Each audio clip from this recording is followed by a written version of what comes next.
សួស្តីបងប្អូនទាំងអស់គ្នានៅក្នុងវីដេអូនេះគឺខ្ញុំមកធ្វើការបង្ហាញបងប្អូនទាំងអស់គ្នាអំពីរបៀបបង្កើតភ្លើងនៅក្នុងកម្មវិធី Photoshop មុនដំបូងគឺខ្ញុំធ្វើការបង្កើត layer ថ្មីមួយហើយខ្ញុំធ្វើការចូលមកកាន់ tool មួយមានឈ្មោះថា Pen Tool អញ្ចឹងអ្នកគ្នាចុចទៅលើ Pen Tool ហើយអ្នកគ្នាមើលខាងលើដូរពាក្យ Shape ដាក់ថា Path អញ្ចឹងខ្ញុំធ្វើការចុច click ទៅលើ object របស់ខ្ញុំមួយ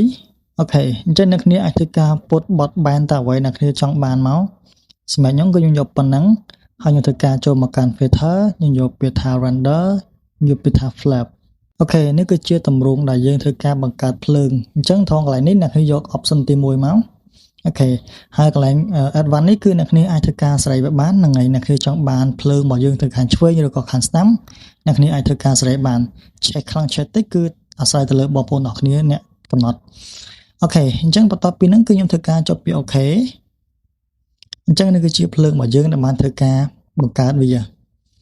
អញ្ចឹងដើម្បីធ្វើការដោះខ្សែ path ចោលអ្នកគ្នាអាចធ្វើការមើលស្ដាំទៅលើ layer របស់យើងហើយយកពាក្យថា delete path បន្ទាប់ពីហ្នឹងគឺខ្ញុំធ្វើការចូលមកកាន់ mouse tool ហើយខ្ញុំធ្វើការសេរីវាឲ្យយើងគួរសមបន្តិចយើងមើលតើត្រង់ណាដែលយើងគិតថាល្អអ្នកគ្នាអាចធ្វើការសេរីតាមនឹងបានអូខេខ្ញុំយកទំហំប៉ុណ្នេះបន្ទាប់ពីហ្នឹងគឺខ្ញុំធ្វើការចុចទៅលើ layer mask វាមួយអូខេអញ្ចឹងយើងធ្វើការចូលទៅកាន់ brush tool របស់ខ្ញុំអូខេអញ្ចឹង color គឺយើងយកពណ៌ខ្មៅអ្នកគ្នាអូខេអញ្ចឹងអ្នកគ្នាអាចធ្វើការ zoom វាធំទៅមកយកធ្វើការលុបវាចោលអូខេកន្លែងណាយើងចង់បានយកធ្វើការលុបចោលទៅដើម្បីរបៀបរបស់យើងមើលទៅវាតាក់ទាញជាងមុន